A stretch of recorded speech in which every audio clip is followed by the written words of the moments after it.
श्रीबद्रीनाथाष्टकम् भूवैकुण्ठकृतं वासं देवदेवं जगत्पतिं चतुर्वर्गप्रदातारं श्रीबद्रीशं नमाम्यहम्।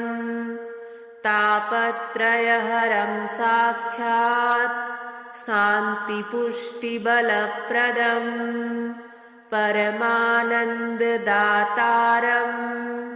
श्रीबद्रीशं नमाम्यहम्। सद्यः पापक्षयकरं सद्यः कैवल्यदायकं लोकत्रयविधातारं श्रीबद्रीशं नमाम्यहम्। भक्तवाञ्छाकल्पतरुं करुणारसविग्रहं भवाब्धिपारकर्तारं श्रीबद्रीशं नमाम्यहम्। सर्वदेवस्तुतं सस्वत् सर्वतीर्थास्पदं विभुं लीलयोपात्तवपुषं श्रीबद्रीशं नमाम्यहम्। अनादिनिधनं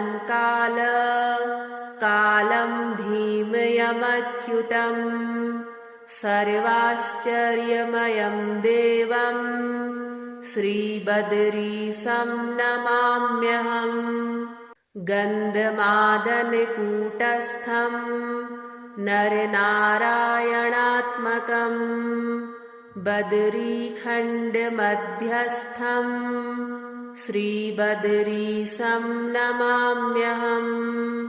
शत्रुदासीनमित्राणां सर्वज्ञं समदर्शिनं ब्रह्मानन्दचिदाभासं श्रीबद्रीशं नमाम्यहम्। श्रीबद्रीशाष्टकमिदं यः पठेत् प्रयतः शुचिः सर्वपापविनिर्मुक्तः स शान्तिं लभते पराम्। भूवैकुण्ठकृतं वासं देवदेवं जगत्पतिं चतुर्वर्गप्रदातारं श्रीबद्रीशं नमाम्यहम्। तापत्रयहरं साक्षात् शान्तिपुष्टिबलप्रदं परमानन्ददातारं श्रीबद्रीशं नमाम्यहम्। सद्यः पापक्षयकरं सद्यः कैवल्यदायकं लोकत्रयविधातारं श्रीबद्रीशं नमाम्यहम्। भक्तवाञ्छाकल्पतरुं करुणारसविग्रहं भवाब्धिपारकर्तारं श्रीबद्रीशं नमाम्यहम्। सर्वदेवस्तुतं सस्वत् सर्वतीर्थास्पदं विभुं लीलयोपात्तवपुषं श्रीबद्रीशं नमाम्यहम्। अनादिनिधनं कालं भीमयमच्युतं सर्वाश्चर्यमयं देवं श्रीबद्रीशं नमाम्यहम्। गन्धमादनकूटस्थं नरनारायणात्मकं बद्रीखण्डमध्यस्थं श्रीबद्रीशं नमाम्यहम्। शत्रुदासीनमित्राणां सर्वज्ञं समदर्शिनं ब्रह्मानन्दचिदाभासं श्रीबद्रीशं नमाम्यहम्। श्रीबद्रीशाष्टकमिदं यः पठेत् प्रयतः शुचिः सर्वपापविनिर्मुक्तः स शान्तिं लभते पराम्। भूवैकुण्ठकृतं वासं देवदेवं जगत्पतिं चतुर्वर्गप्रदातारं श्रीबद्रीशं नमाम्यहम्। तापत्रयहरं साक्षात् शान्तिपुष्टिबलप्रदं परमानन्ददातारं श्रीबद्रीशं नमाम्यहम्। सद्यः पापक्षयकरं सद्यः कैवल्यदायकं लोकत्रयविधातारं श्रीबद्रीशं नमाम्यहम्। भक्तवाञ्छाकल्पतरुं करुणारसविग्रहं भवाब्धिपारकर्तारं श्रीबद्रीशं नमाम्यहम्। सर्वदेवस्तुतं सस्वत् सर्वतीर्थास्पदं विभुं लीलयोपात्तवपुषं श्रीबद्रीशं नमाम्यहम्। अनादिनिधनं कालं भीमयमच्युतं सर्वाश्चर्यमयं देवं श्रीबद्रीशं नमाम्यहम्। गन्धमादनकूटस्थं नरनारायणात्मकं बद्रीखण्डमध्यस्थं श्रीबद्रीशं नमाम्यहम्। शत्रुदासीनमित्राणां सर्वज्ञं समदर्शिनं ब्रह्मानन्दचिदाभासं श्रीबद्रीशं नमाम्यहम्। श्रीबद्रीशाष्टकमिदं यः पठेत् प्रयतः शुचिः सर्वपापविनिर्मुक्तः स शान्तिं लभते पराम्। भूवैकुण्ठकृतं वासं देवदेवं जगत्पतिं चतुर्वर्गप्रदातारं श्रीबद्रीशं नमाम्यहम्। तापत्रयहरं साक्षात् शान्तिपुष्टिबलप्रदं परमानन्ददातारं श्रीबद्रीशं नमाम्यहम्। सद्यः पापक्षयकरं सद्यः कैवल्यदायकं लोकत्रयविधातारं श्रीबद्रीशं नमाम्यहम्। भक्तवाञ्छाकल्पतरुं करुणारसविग्रहं भवाब्धिपारकर्तारं श्रीबद्रीशं नमाम्यहम्। सर्वदेवस्तुतं सस्वत् सर्वतीर्थास्पदं विभुं लीलयोपात्तवपुषं श्रीबद्रीशं नमाम्यहम्। अनादिनिधनं कालं भीमयमच्युतं सर्वाश्चर्यमयं देवं श्रीबद्रीशं नमाम्यहम्। गन्धमादनकूटस्थं नरनारायणात्मकं बद्रीखण्डमध्यस्थं श्रीबद्रीशं नमाम्यहम्। शत्रुदासीनमित्राणां सर्वज्ञं समदर्शिनं ब्रह्मानन्दचिदाभासं श्रीबद्रीशं नमाम्यहम्। श्रीबद्रीसाष्टकमिदं यः पठेत् प्रयतः शुचिः सर्वपापविनिर्मुक्तः स शान्तिं लभते पराम्। भूवैकुण्ठकृतं वासं देवदेवं जगत्पतिं चतुर्वर्गप्रदातारं श्रीबद्रीशं नमाम्यहम्। तापत्रयहरं साक्षात् शान्तिपुष्टिबलप्रदं परमानन्ददातारं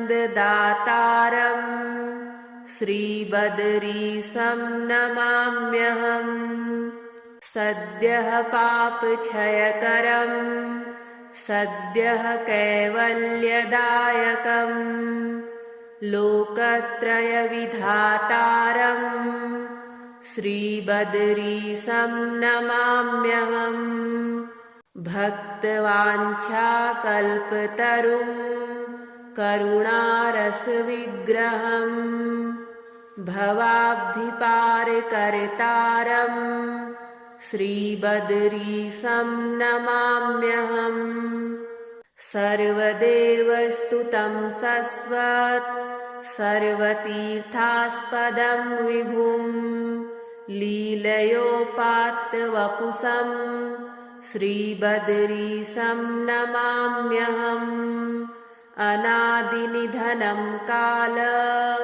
कालं भीमयमच्युतं सर्वाश्चर्यमयं देवं श्रीबद्रीशं नमाम्यहम्। गन्धमादनकूटस्थं नरनारायणात्मकं बद्रीखण्डमध्यस्थं श्रीबद्रीशं नमाम्यहम्। शत्रुदासीनमित्राणां सर्वज्ञं समदर्शिनं ब्रह्मानन्दचिदाभासं श्रीबद्रीशं नमाम्यहम्। श्रीबद्रीसाष्टकमिदं यः पठेत् प्रयतः शुचिः सर्वपापविनिर्मुक्तः स शान्तिं लभते पराम्।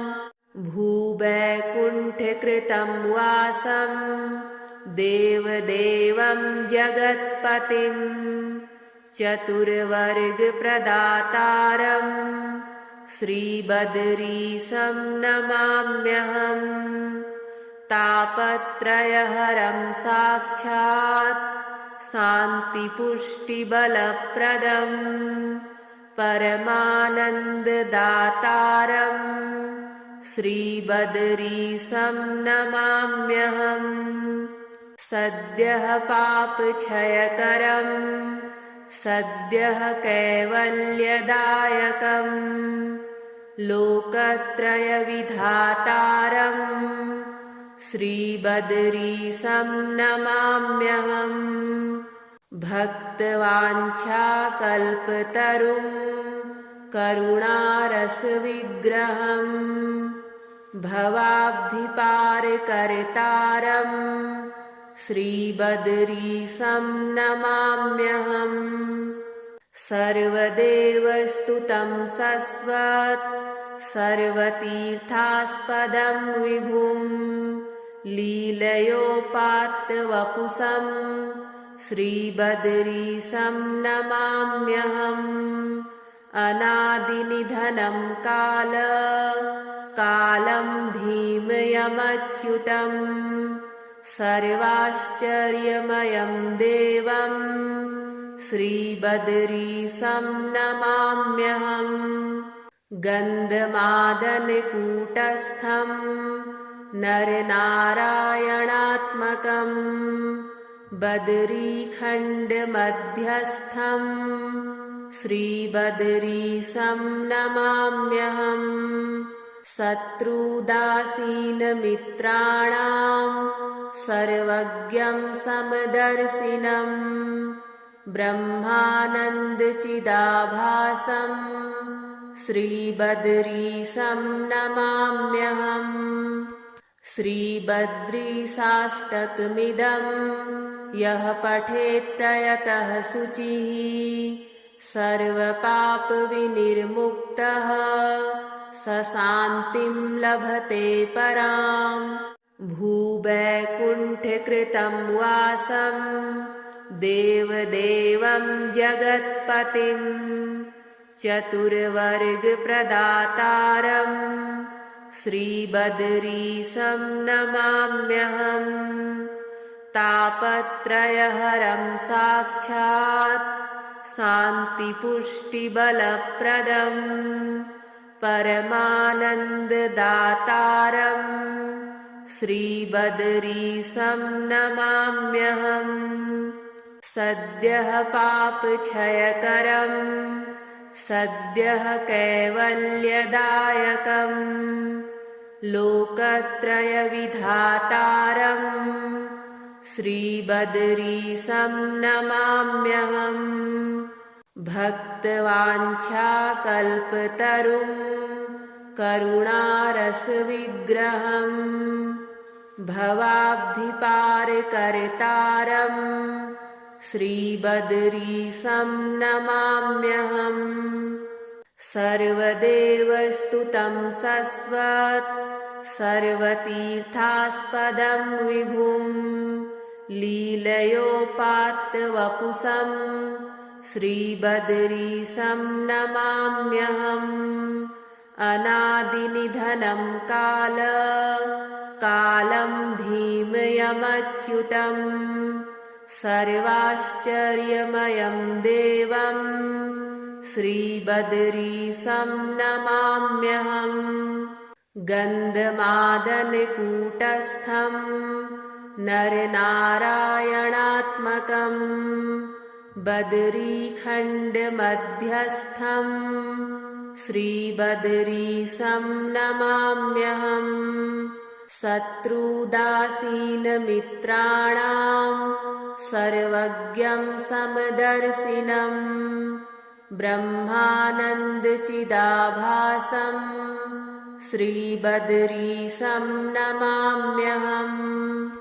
श्रीबद्रीशाष्टकमिदं यः पठेत् प्रयतः शुचिः सर्वपापविनिर्मुक्तः स शान्तिं लभते पराम्।